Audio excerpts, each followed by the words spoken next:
ఇది కాబ్ నిన్న మనం ప్రాక్టీస్ చేసాం, ఆ కాబ్ తో కట్టింది. దీనికి ఫౌండేషన్ ఫ్లోరింగ్ కూడా అదే పద్ధతిలో మీకు నేర్పించిన పద్ధతిలో చేసాము. చాలా చిన్న స్ట్రక్చర్, గట్టి చూసుకుంటే 230 square feets, really small structure. కానీ ఎంతమంది పట్టేశారు ఓకేనా. దీంట్లో మళ్ళీ గోడలు లావుగా ఉన్నాయి, అడుగున్నారు 2 అడుగులు. దీంట్లో మళ్ళీ ఇందులో మీరు చూస్తే బెడ్రూమ్, ఒక బెడ్రూమ్ ఉంది.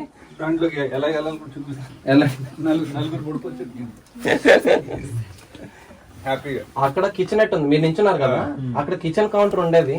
ప్రస్తుతానికి అక్కడ ఆ రూమ్ లో పెట్టాము. అదంతా కిచెన్ పార్ట్ అన్నమాట. ఇదంతా లివింగ్ రూమ్, ఇది స్టడీ టేబుల్ ఓకే. ఇది బుక్స్ పెట్టుకోవడానికి అన్ని ఈ షెల్ఫ్స్ ఉన్నాయి. దీని మీద స్టోర్ రూమ్, షెల్ఫ్స్ పైన అటిక ఉంది. అటకలో చాలా సామాన్లు పెట్టుకోవచ్చు. మీరు కావాలంటే ఇన్వర్టర్ కూడా పెట్టుకోవచ్చు. సో ఒక చిన్న స్పేస్ లో ఎంత మీరు చేసుకోవచ్చు. You don't have to go huge buildings కోసం వెళ్ళకర్లా ఇంటికి. It's a very comfortable space ఓకేనా. చాలు ఈ స్పేస్ అయితే చాలు ఓకేనా. దీనికి ఇప్పుడు స్ట్రక్చరల్ గా మాట్లాడతాను. ఇది జస్ట్ డిజైన్ గా మీకు చెప్పాను. స్ట్రక్చరల్ గా ఏంటంటే first of all thick walls వల్ల రూమ్ కూడా చల్లగా ఉంటది. పైన మట్టేసాం కాబట్టి చల్లగా ఉంటది. వుడ్ మీరు చూస్తున్నారు కదా, వుడ్ వేసే ప్యాటర్న్స్ చూసారా, కొంచెం లీఫ్ లో ఉన్న స్టెమ్స్ ప్యాటర్న్ నుంచి ఇన్స్పైర్ చేసాం. ఎందుకంటే చాలా ఇర్రెగ్యులర్ షేప్ ఉంది కాబట్టి ఓకేనా. ఇది దీన్ని దోలం అంటారు, భీమ్. దాన్ని పిల్ల దోలం అంటారు. పైన చిన్న భీమ్ అది. సో చిన్న భీమ్ మీద మొత్తం అటువైపు స్లోప్ ఇటువైపు స్లోప్ అంతా దాని మీద ప్రెషర్ పడుతుంది. అది లోడ్ దీని వల్ల మంచం కోడ్లు అంటారు. ఇది దీని మీద పడుతుంది ఓకేనా. సో మేము ఇది దూలం వేసేటప్పుడు ఒక 10 మంది 15 మంది కలిపి దీన్ని ఎత్తేసి పైన పెట్టాం కష్టపడి. పాసికర్ర గోడ మీద పెట్టాము. పెట్టిన తర్వాత వర్షం పడింది. అప్పటికి రూఫ్ అవ్వలేదు కాబట్టి మట్టి గోడలు కరుగుతాయి కదా వర్షానికి. కరగడం మొదలైతే చిన్న ఐడియా నేను ఏం చేశానంటే 2 కర్రలు దీని కింద పెట్టింది సార్, 2 కాలమ్స్. ఇప్పుడు ఏమైంది, గోడ మీద కూడా లోడ్ ట్రాన్స్ఫర్ అయింది, కింద భూమి మీద కూడా ట్రాన్స్ఫర్ అయింది. సేఫ్ అయిపోయింది. నాకు ఎక్కువ లోడ్ వాల్ మీద పడదు, కానీ వాల్ మీద కూడా వేసేయచ్చు. కానీ జస్ట్ 2 చక్కలు కార్నర్ లో వేస్తాను. అది మనకి మధ్యలో రావట్లేదు, అడ్డంగా రావట్లేదు ఓకేనా. సో దట్ ఈస్ ఇది బీమ్స్. సో అక్కడ మళ్ళీ ఎందుకు బీమ్ వేసాము, ఎందుకంటే పైన చెక్కలు చూసారా జాయింట్స్ ఉన్నాయి, 3 దగ్గర జాయింట్స్ ఉన్నాయి అవునా. ఫ్యూచర్ లో ఎప్పుడైనా 20-25 ఇయర్స్ తర్వాత అది బెండ్ అయితే జాయింట్స్ దగ్గర బెండ్ అవుతుంది. బెండ్ అయితే ఆ దూలం మీద కూర్చుంటది ఓకేనా. మన ఇల్లు కట్టినప్పుడు ఒక 10 ఇయర్స్ అంటే చాలా అనుకోకూడదు. కట్టామంటే minimum life time 100 years 200 years చూసుకోవాలి. నెక్స్ట్ జనరేషన్స్ కి ఉండాలి. సో అంటే అలా చేసేది అది అదొక సెక్షన్ ఫామ్ అయిపోయింది. అదొక కిచెనెట్ సెక్షన్ ఫామ్ అయిపోయింది. అక్కడ చిన్న కౌంటర్ వేసుకుని కిచెన్, అక్కడ కిటికీ కూడా ఉంది కాబట్టి ఈస్ట్ ఫేసింగ్ కాబట్టి డన్ దట్. సో ఇప్పుడు ఈ సర్కిల్ చూస్తున్నారు కదా మీరు, ఈ సర్కిల్ నిన్న స్టోన్ ఆర్చ్ చెప్పాను కదా, ఫ్రేమ్ పెట్టేసి రాళ్ళతో ఆర్చ్ చేయడం. అలాగే ఈ సర్కిల్ లో ఆర్చ్ చేసాము. స్టోన్ అర్త్ బ్యాగ్ ఏం లేదు ఇందులో, ఓన్లీ స్టోన్ తో ఆర్చ్ చేసిన తర్వాత అప్పుడు రౌండ్ ఓపెనింగ్ వచ్చింది కదా, ఈ రౌండ్ ఓపెనింగ్ తో చిన్న బెడ్రూమ్ చేసాం. ఈ బెడ్రూమ్ కూడా లావిష్ గా చేయలేదు, జస్ట్ చిన్న రూమ్ పడుకోవడానికి మాత్రం. ఎందుకంటే మెజారిటీ ఆఫ్ ద టైం ఈ రూమ్ లో బెడ్రూమ్ ఉందని కూడా తెలియకూడదు.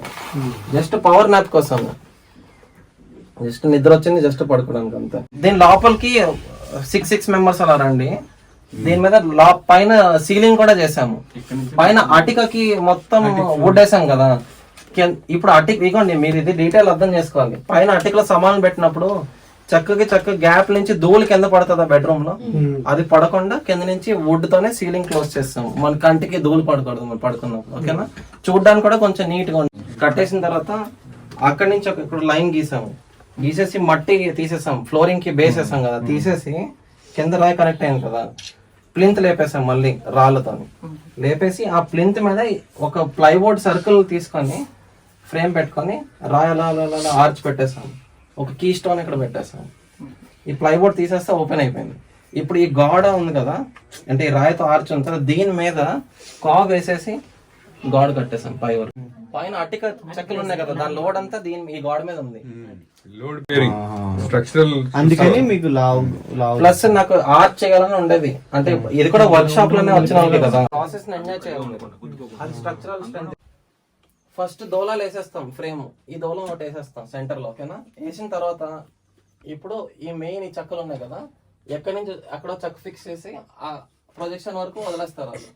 సో మెయిన్ ఇక్కడ ఎక్కిపోయి ఈ దోలం మీద ఎక్కిపోయి మొత్తం సెట్ చేస్తారు, చుట్టూరు సెట్ చేసేసి దానికి మళ్ళీ చిన్న బీమ్స్ మొత్తం మన రిప్ కేజ్, స్కెలిటన్, లీవ్, ఈ సన్న సన్న బద్దలు ఉన్నాయి కదా, అంటే ఇదేంటంటే వుడెన్ ప్లాంక్స్, ఇలా 6 feet ప్లాంక్స్ 5 feet ప్లాంక్స్ తెచ్చుకొని పక్కన అతికించి మేకలు కొట్టేశాడు అన్నిటికీ దగ్గర దగ్గర. నేనేం చెప్పానంటే నాకు ఎంత గ్యాప్ కనబడకూడదు, మొత్తం దగ్గర నీట్ గా ఒక బెడ్ లా తయారు చేస్తారు.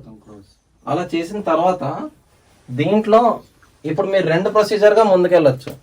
ఒకటంటే ఇదే వుడెన్ బెడ్ ఉంటుంది, పైనుంచి పైకి ఎక్కి సున్నము మెటీరియల్ తోని ప్లాస్టరింగ్ చేసేయచ్చు మొత్తం రూఫ్ కి. ప్లాస్టరింగ్ చేస్తే మీకు ఫ్లాట్ స్లాబ్ లా అయిపోతుంది, పైన మొత్తం ఒక గుండులా ఉంటది అనమాట, బేసిక్లీ మొత్తం తయారైపోతుంది. కానీ మీకు మొక్కలు గడ్డి ఇదంతా కావాలి, ఇది కూడా చల్లగానే ఉంటుంది, సున్నం తెస్తే కూడా చల్లగా ఉంటుంది. కానీ ఇంకా చల్లగా ఉండాలి, మట్టి గడ్డి ఉండాలంటే మీకు పాండ్ లైనర్ HDPE షీట్ వేయాల్సింది. ట్రెడిషనల్ గా పాతకాలంలో చెట్టుకి బార్క్ వేసేవారు, ఇది ఇప్పుడు వేయలేము.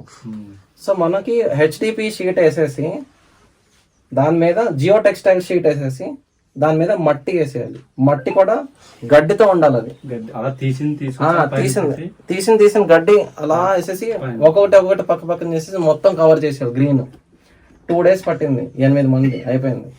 జియో టెక్స్టైల్ ఒక కాటన్ క్లాత్ లా ఉంటది, అది వేస్తే మట్టి దానికి అతుకుపోయింది, ఈ గడ్డి కూడా దాన్ని బాగా పట్టుకుంటది. డైరెక్ట్ గా షీట్ మీద వేసారనుకోండి గడ్డి పిల్లలు జారిపోతుంది, షీట్ హీట్ ఎక్కిపోయి గడ్డిని చంపేస్తుంది, ఓకేనా. సో జియో టెక్స్టైల్ హీట్ ఎక్కదు, దీన్ని ఉంచుతుంది. ఈ రూఫ్ చాలా సేఫ్, లీక్ అనేది అవ్వదు, మెయింటెనెన్స్ అనేది ఉండదు. ఓన్లీ మెయింటెనెన్స్ పైన వాటర్ వేసుకోవడం, అంతకు మించి మెయింటెనెన్స్ లేదు. ఒక్క డ్రాప్ వాటర్ అది చమ్మకూడ లోపల రాదు, సున్నంతో ప్లాస్టర్ చేసుకుని అంతే. కానీ 2 years 1 year కి చెక్ చేస్తూ ఉండాలి, పైన ఎక్కువ ఊడిపోతే మళ్ళీ ఒక లేయర్ వేసుకోవడం అంతే, సేమ్ మిక్స్. దాని చెక్కలు దీని మీద కూర్చోవాలి. అంటే నేను దాంట్లో ఎంత హెవీ థింగ్స్ వేసినా నాకు అది ప్రాబ్లం రాకూడదు. షీట్ ఇది 5 ఎకరాలు 10 ఎకరాలకి చెరువులు చేస్తారు కదా, చెరువులు బ్లాక్ కలర్ షీట్ ఇంకో షీట్ అది జియో టెక్స్టైల్, దాని మీద మట్టి వేసారు అంతే. మీరు అడిగారు కదా లేయర్స్, HDPE ఇది జియో టెక్స్టైల్. క్లాత్ ఏంటంటే మీకు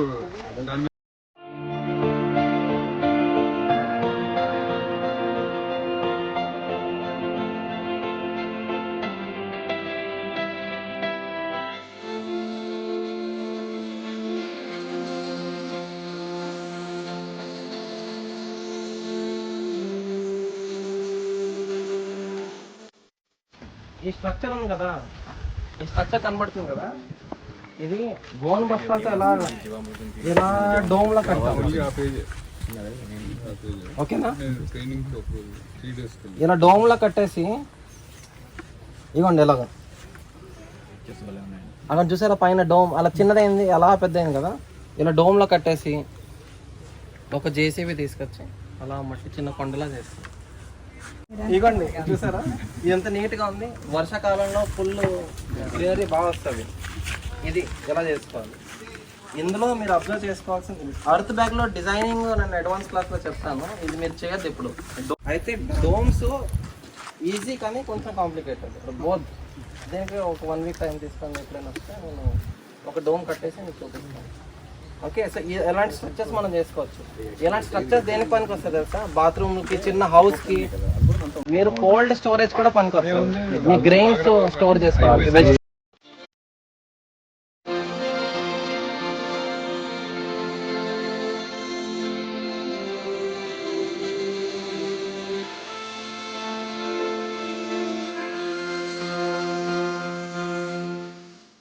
ఇలా ఫామ్ వర్క్ చేసుకొని రాళ్ళు పెడతాము, అలాగే బస్తాలతో కూడా ఆర్చీవ్ చేసేయచ్చు, ఓకేనా. ఈ బస్తాలతో కూడా మేము ఆర్చీవ్ చేసాము, బాగా వర్కౌట్ అవుతుంది. కింద లేయర్ అలా దగ్గర తీసుకొచ్చి ఒక్కొక్క లేయర్ అలా క్లోజ్ చేస్తాం. దోము ఇలా బాత్రూమ్ లో యూస్ చేస్తాము. దీనికి లైమ్ ప్లాస్టర్ వేసుకోవచ్చు. ఈ లైమ్ క్వాలిటీ బాగాలేదు, మేము మళ్ళీ తీసేసి కొత్త క్వాలిటీ లైమ్ ఇందులో వేసుకోవాలి. సో ఇది ఇక్కడ చూస్తే మీరు బస్తాలు కనబడతాయి. దీనికి ఇక్కడ కన్నం పెట్టేసి మేము ఎగ్జాస్ట్ ఫ్యాన్ పెడతాం. ఇంకా పెట్టలేదు, ఇది అండర్ కన్స్ట్రక్షన్ లో ఉంది. ఇక్కడ కూడా ఒక ఎగ్జాస్ట్ ఫ్యాన్ పెడతాం. ఒక ఎగ్జాస్ట్ ఫ్యాన్ ఏం చేస్తా అంటే బయట నుంచి గాలి లోపలికి తీసుకొస్తుంది, ఇంకోటి బయటికి తీసుకెళ్ళిపోయింది. సో ఇది ఒక చిన్న డోర్. ఇందులో వాష్రూమ్ కూడా మీరు చూడొచ్చు. చిన్న ఇక్కడ కమోడ్ ఉంది, హెల్త్ ఫాసెట్ ఉంది, ఇక్కడ ఒక ట్యాప్. దీనికి సెప్టిక్ ట్యాంక్. ఇది బాత్రూమ్ లోపల నుంచి 2 పైపులు వస్తాయి దీని లోపలికి, గ్రే వాటర్కి బ్లాక్ వాటర్. ఓకేనా, అంటే ఒక దాంట్లో షవర్ వాటర్, చేయి అడుగు వాటర్ ఒక దాంట్లో. ఇందులోకి వెళ్ళి దీనికి రాయి కూడా కట్టేసాము. ఫస్ట్ కట్టేసి లేపేసాము. 8 అడుగులు లోతు చేసాము. చేసి సున్నము, ఆకులు పొడి ఉంటుంది కదా అది, ఇంకా పైన మట్టి, నల్ల మట్టి, ఆర్గానిక్ మ్యాటర్ ఉన్న మట్టి, ఆ 3 కలిపేసి ఇంత లేయర్ వేసేసాము. వేసి దీన్ని క్లోజ్ చేస్తాము. వెదురు బొంగులు వేసేసి దీని మీద మట్టి వేసేసి క్లోజ్ చేస్తాం. ఇదిగోండి geo texture sheet, normal sheet కూడా ఉంది. దీంట్లో కూడా వాటర్ వెళ్ళకూడదు. క్లోజ్ చేసేస్తాం అనమాట. ఇందులో ఏమవుతుందంటే లోపల గ్రే వాటర్, బ్లాక్ వాటర్ వెళ్తుంది కదా, అది ఆ సున్నము, లీఫ్ పొడి ఇంకా టాప్ సాయిల్లో పడిపోయి లోపల డికంపోజ్ అవుతుంది. స్మెల్ అనేది రాదు, అది లోపల అలా ఫర్టిలైజర్లా మారిపోతూ ఉంటుంది. ఓకేనా. సో ఇది cheapest way of septic tank construction. దీన్ని forest floor method septic tank అంటారు. ఫారెస్ట్ ఫ్లోర్ మెథడ్ అంటే ఒక ఫారెస్ట్ లో ఉన్న భూమిని మనం అక్కడ క్రియేట్ చేస్తున్నాం. ఎగ్జిట్ కూడా ఎందుకు అవసరం లేదంటే మనం సిమెంట్ తో ట్యాంక్ కట్టినప్పుడు నీట్ గా ప్లాస్టర్ కట్ చేసేస్తారు వాళ్ళు, లేకపోతే నీట్ గా గ్యాస్ ఎగ్జిట్ అవ్వదు. ఇది స్టోన్ మేసనరీ చేస్తాం కదా, సున్నం మాల్ ఎక్కువ ఏమో నార్మల్ గ్యాప్లు ఉండేటట్టు వేస్తాం. ఒకవేళ సున్నం మాల్ వేయాల్సిన అవసరం వచ్చింది అనుకుంటే పెద్ద గ్యాప్స్ వదిలేస్తాం. అప్పుడు ఏమవుతుంది, గ్యాస్ మట్టిలోకి వెళ్ళిపోయి ఫిల్టర్ అయిపోయి గ్యాస్, ఇందులో స్మెల్ రాదు, ఆ గ్యాస్ అనేది స్లోగా ఎస్కేప్ అయిపోతుంది. ఓకేనా. నేను దీని మీద మూత కూడా పెట్టుకోవచ్చు. లేదు ఇదిగోండి, ఏం లేదు. ఇదిగోండి ఇక్కడ ఉందా, ఇది ఇక్కడ కొంచెం తవ్వేసి ఇది ఇలా తీసేసి 2 బ్యాంబూ తీస్తే లోపల చూడొచ్చు.